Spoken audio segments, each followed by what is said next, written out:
Your life is a reflection of your thoughts. If you change your thinking, you change your life. 85% of people struggle with low self-esteem linked to negative self-talk at some point in their lives. Now, that's a number big enough to stop us in our tracks and ask, what's going on in our minds? Today, we're diving deep into a topic that is as challenging as it is transformative: killing your negative thinking. This isn't just about silencing that inner critic. It's about empowering ourselves to live more fulfilling lives. In the world of Stoicism, we find a profound understanding that our thoughts are not mere whispers in the mind. They are the loud voices that dictate our happiness and our suffering. Stoic wisdom teaches us that while the world might not bend to our will, our perception of it is entirely up to us. The Stoics weren't just ancient philosophers. They were the ultimate mental warriors, battling against the tyranny of uncontrolled thoughts and emotions with rationality and inner calm. Today, I'm here to guide you through understanding how these negative thoughts impact us and to explore practical Stoic strategies to combat them. We'll learn how to harness the power of our minds to construct a life not bounded by the chains of negativity, but propelled by the virtues of wisdom, courage, justice, and temperance. If you're skeptical, I encourage you to stay with me. This might challenge some of your deepest held beliefs, but it will also open the door to a new horizon of personal growth. Before we jump in, I invite you to share this video with others who are on their own journey of personal growth and philosophical exploration. And if you appreciate the insights we're exploring here and want to support our journey into Stoicism, a simple, free favor I'll ask from you is to hit the subscribe button. Let's get started. Understanding the problem. Negative thinking isn't just an occasional nuisance or a fleeting bad mood. It's a pervasive issue that can dramatically impact every facet of our lives. From how we feel when we wake up in the morning to the choices we make about our health, careers, and relationships, these thoughts can be debilitating. But what really is negative thinking? At its core, it's a pattern of anticipating the worst, undermining our own efforts, and often assuming we are less capable or deserving than we truly are. Now, why do we fall into this trap? The Stoic philosophers believed that it's not the events themselves that disturb us, but rather our interpretations of these events. Epictetus famously said, "Men are disturbed not by things, but by the view which they take of them." This perspective is at the heart of understanding our problem with negative thinking. It's not necessarily the reality that constrains us. It's the lens through which we view our world. Carl Jung's exploration of the psyche provides further insight. He recognized that much of our negative thinking stems from the less conscious parts of our mind, the personal and collective unconscious. Jung wrote, "Until you make the unconscious conscious, it will direct your life, and you will call it fate." By bringing these unconscious beliefs and biases into the light of conscious examination, we can begin to mitigate their control over us. Consider for a moment the impact this has on our everyday life. When faced with a challenge, negative thinking can make us feel as though we've already lost before we've begun, preventing us from taking the very actions that could lead to success. It's like being in a boat and rowing with all your might, but not realizing you're anchored to the shore. No matter how hard you try, you're not going anywhere. Stoicism teaches us to examine our thoughts critically and logically, to question the validity of these negative assumptions. Marcus Aurelius, in his Meditations, prompts us to reflect on our thoughts with scrutiny and to dismiss those that are irrational or unhelpful. This kind of introspection allows us to detach from harmful thinking patterns and regain control of our mental landscape. Let's not underestimate the influence of our societal and cultural backdrop.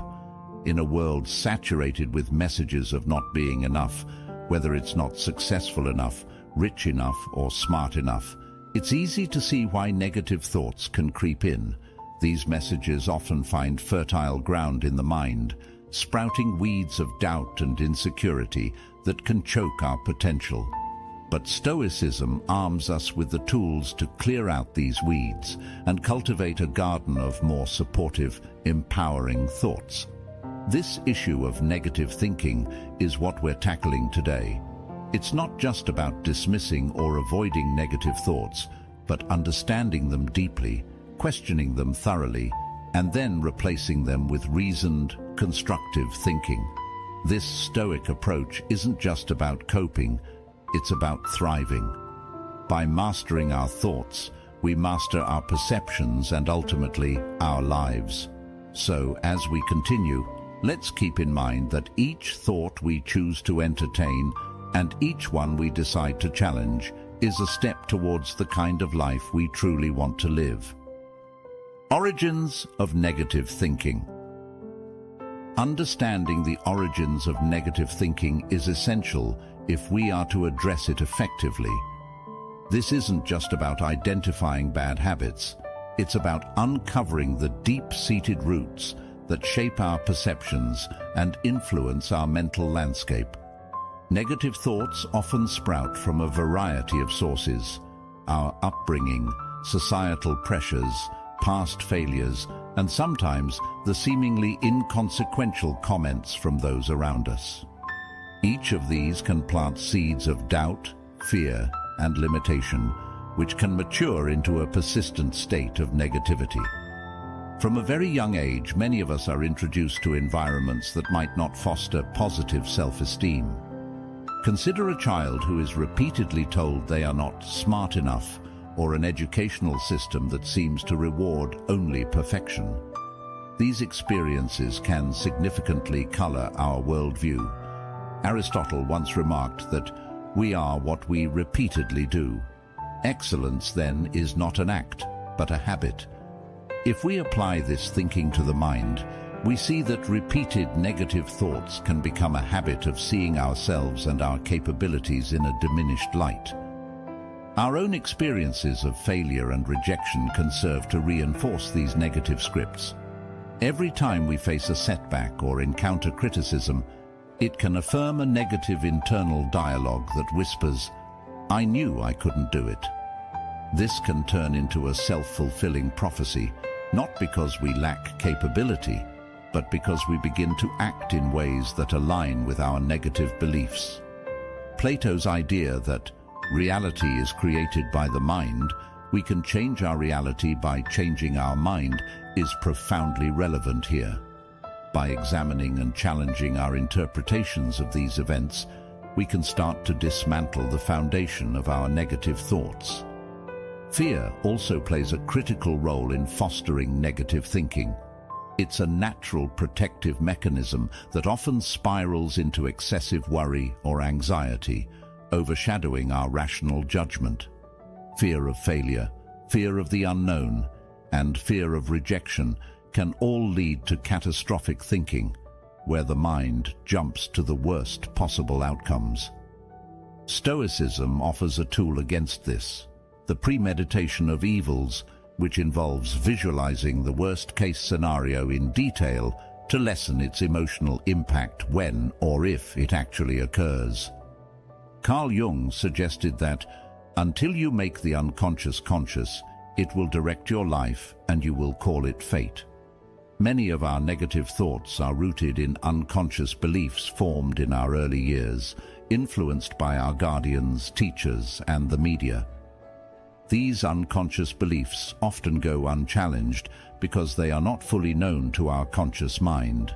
Making these beliefs conscious can rob them of their power and allow us to regain control of our thoughts. Moreover, societal and cultural pressures cannot be overlooked. We live in a society that often emphasizes scarcity and competition, setting exceptionally high standards that can seem unattainable. This environment can lead to constant comparisons and feelings of never being good enough. Stoicism teaches us to redirect our focus from external validation to internal virtues, encouraging us to measure success by our personal growth rather than by comparison to others. The roots of negative thinking are varied and complex, involving personal history, emotional experiences, ingrained fears, and societal messages. However, by leveraging the wisdom of both Western philosophy and psychology, particularly the Stoic focus on controlling our perceptions and reactions, we can begin to understand and unravel these negative thought patterns. This deep understanding not only helps mitigate their effects, but empowers us to reconstruct our mental framework in a more positive and resilient way. Renew your mind. When we talk about renewing our minds, we're not just suggesting a fleeting attempt to think more positively. We're advocating for a profound and enduring transformation of our internal dialogue. This is about cultivating a mindset that enables us not just to survive, but to thrive. The Stoic philosophers offer timeless guidance on how this can be achieved through the disciplined practice of reflecting on our thoughts and deliberately shaping them to foster resilience and peace. One of the central tenets of Stoicism is the idea that our emotions and reactions are the results of our judgments, which are within our power to change. Marcus Aurelius, a Stoic emperor and philosopher, once noted, "You have power over your mind, not outside events. Realize this, and you will find strength." This powerful assertion reminds us that renewal begins by seizing control of our thoughts, scrutinizing them for accuracy, and then aligning them with our true intentions and values.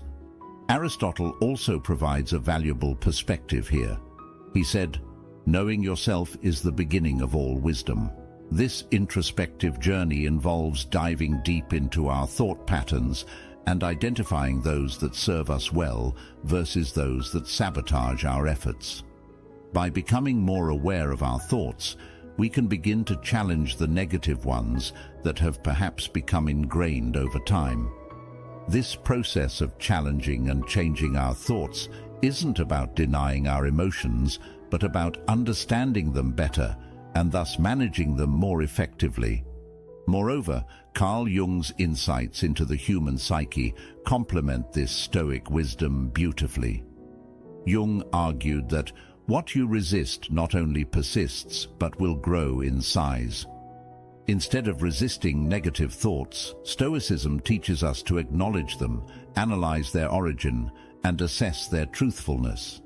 This method prevents these thoughts from festering in the shadows of our unconscious, where they can grow unchecked. Additionally, renewing the mind requires us to engage with materials and activities that nurture positivity and growth. This might include reading philosophical texts that challenge our understanding, engaging with art that inspires us, or simply spending time in reflection and meditation. These activities provide new narratives and perspectives that can replace our old, unhelpful stories. Socrates' insistence on the importance of living an examined life plays a crucial role here. By continually examining our beliefs and the thoughts that stem from them, we engage in a process of mental renewal that keeps our minds agile and our spirits aligned with our philosophical goals. This ongoing examination isn't merely a task, but a way of living that keeps our internal world refreshed and attuned to the reality of our experiences. Plato also emphasized the importance of aligning with the forms, the ideal versions of justice, beauty, and goodness. In a similar vein, renewing our minds can be seen as an effort to align our thoughts with the most virtuous and empowered versions of ourselves. By aspiring to these ideals, we craft a self-concept that is robust, compassionate, and deeply wise. To put all of this into practice, we can start each day with a simple affirmation or a Stoic reflection that sets the tone for the type of thoughts we wish to nurture. Whether it's a quote from Epictetus about the power of our responses, or a Jungian mantra that reminds us of the strength found in facing our shadows, these daily practices are the building blocks for a renewed mind. Surround yourself with positivity. This principle involves consciously choosing our environment, people, places, and media that supports and enhances our mental and emotional well-being.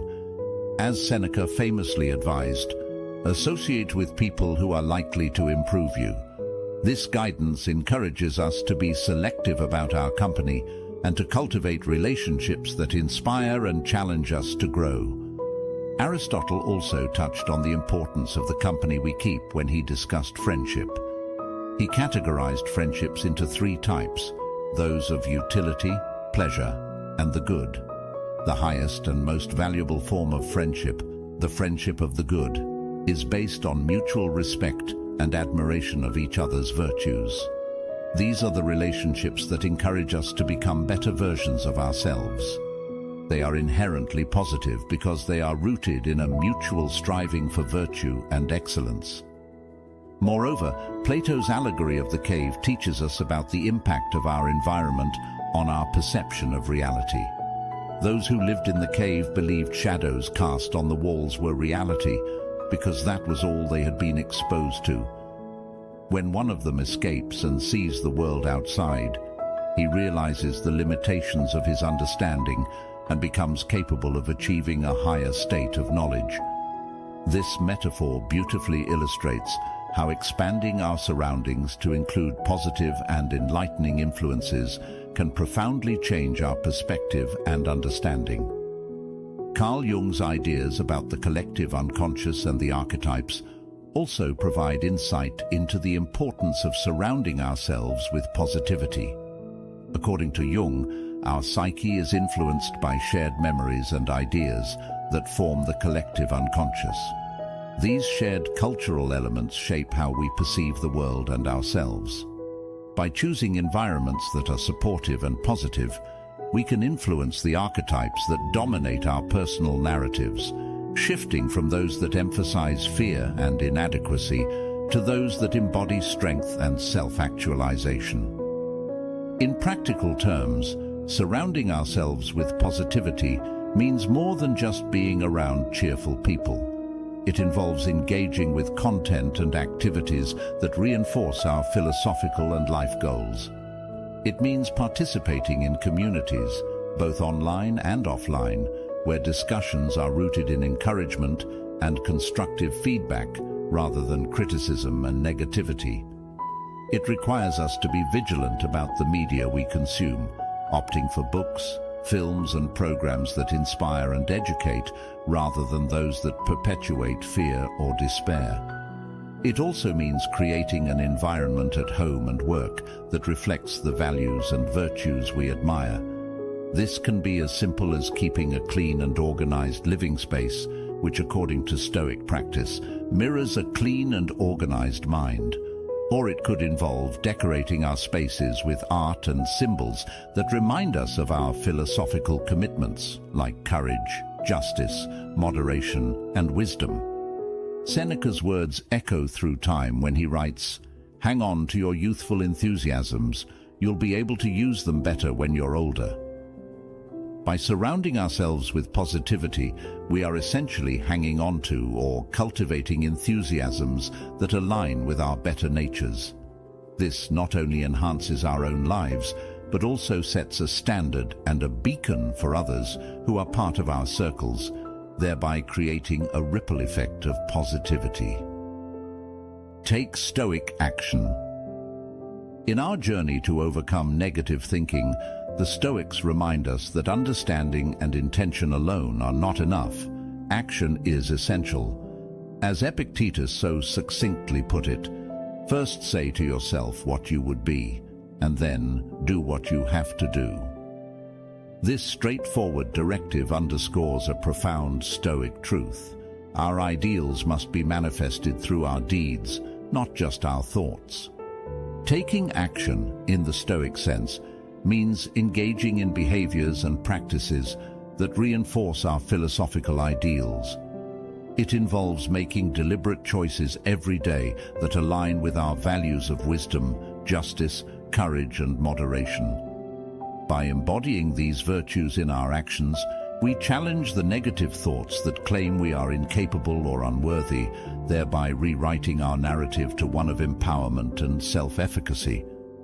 Aristotle also emphasizes the significance of action in his doctrine of the mean, where virtue is not just a state of mind, but a state of character resulting from the habitual practice of choosing the mean between excess and deficiency. This practice is inherently active. For Aristotle, we become just by performing just actions, brave by performing acts of bravery, and temperate by performing acts of temperance. Thus, action is not merely a demonstration of virtue. It is the very means by which virtue is cultivated. Plato also lends insight into the transformative power of action through his theory of forms, which posits that to know the good is to do the good. In other words, true knowledge, once attained, necessarily results in right action. Therefore, by aligning our actions with our Stoic understanding of virtue, we bring ourselves closer to the Platonic ideal of good, elevating not just our minds, but also our entire beings. Carl Jung's concept of individuation, the psychological process of integrating the conscious with the unconscious to achieve self-actualization, further highlights the necessity of action. For Jung, this integration does not occur in contemplation alone, but through encounters with the world that challenge our existing frameworks and compel us to grow. He argues that you are what you do, not what you say you'll do, stressing that our true character and psychological maturity are expressed through our actions. Therefore, Stoic action involves more than just combating negative thoughts. It's about proactively living out the virtues that define Stoicism. It's about making choices, small and large, that reflect a commitment to self-improvement and philosophical integrity. Whether it's choosing to speak kindly in a difficult situation, opting to face a long-standing fear, or deciding to forgive someone who has wronged us, each action is a step towards becoming the person we aspire to be. Moreover, taking Stoic action means embracing the challenges that life throws our way as opportunities for growth. Instead of shying away from difficult circumstances, Stoics see these as arenas in which to practice virtue. Each challenge is a call to action, a chance to demonstrate resilience, practice patience, or reaffirm commitment to our principles. In practical terms, taking Stoic action can be as simple as setting daily goals that reflect our values, engaging in community service that fosters justice and kindness, or maintaining disciplines like journaling or meditation that encourage reflection and self-control. Each of these actions not only counters negative thinking, but also builds a stronger, more virtuous self. The power of words.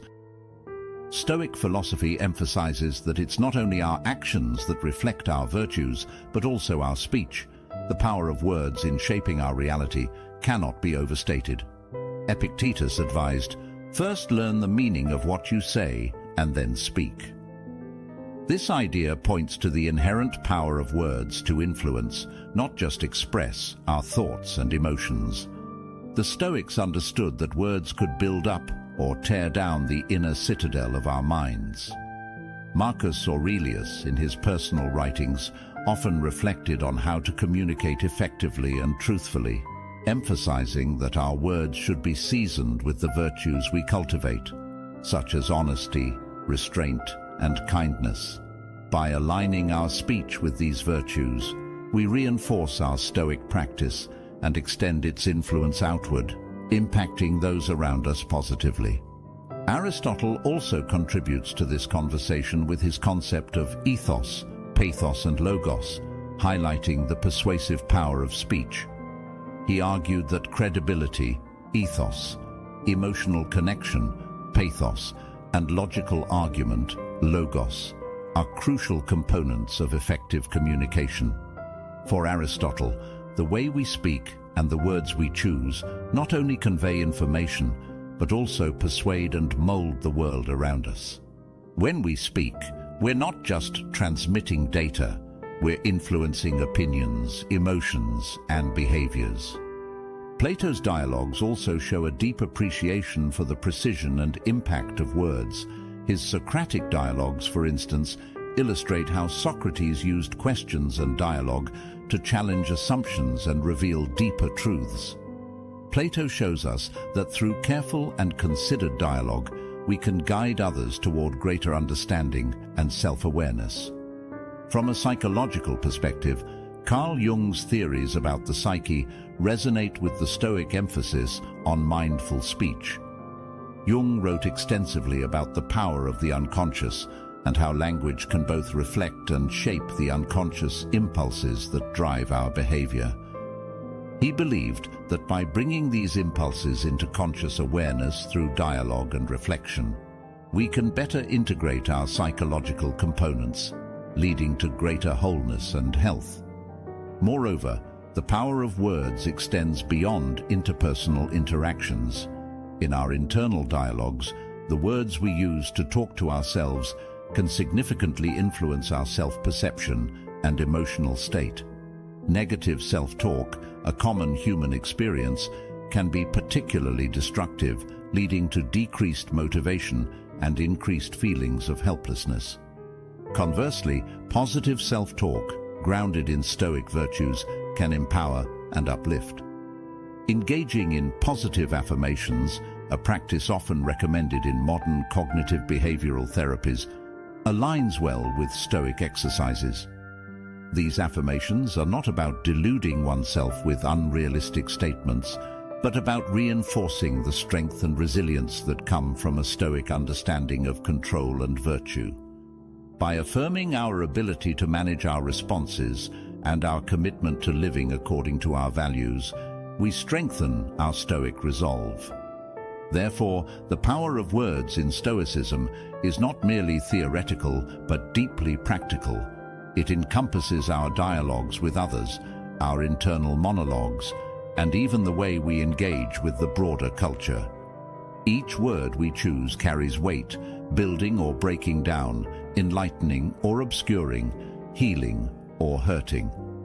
As we continue to cultivate Stoic virtues, let us be ever mindful of the transformative power of our words to shape ourselves, influence others, and create a world more aligned with reason, virtue, and wisdom. Thank you for joining us today on this profound journey through the depths of Stoic philosophy. Remember, the words we choose and the actions we take forge the path to a life lived with virtue and purpose. As you continue to navigate the complexities of life, let the wisdom of Stoicism guide your way, turning every challenge into an opportunity for growth. If you found today's discussion enlightening, I invite you to watch our next video, which explores the Stoic approach to overcoming adversity. It's right here on the screen, so just click and continue your journey with us. Thank you for being a part of our Stoic Journal. Together we're building not just knowledge, but a community of wisdom and strength.